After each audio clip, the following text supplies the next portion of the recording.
Bronnú céim óní doctorachta sa litríocht ar Alice sa bhliain 1921 in Ollscoil náisiúnta na Éirinn I Mbaile Clia.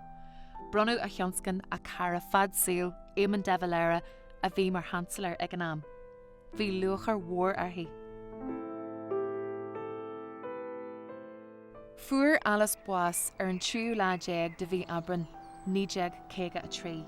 Tá sí curtha I réile grimratha lena tuismothirí.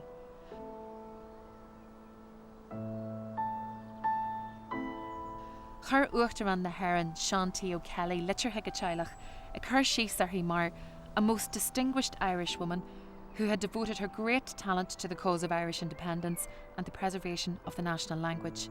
Ireland mourns her loss.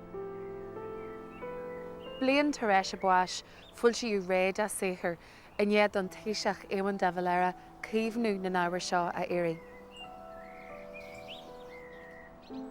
Go pársanta, níor bhain sí riamh saoirseach de féinnig.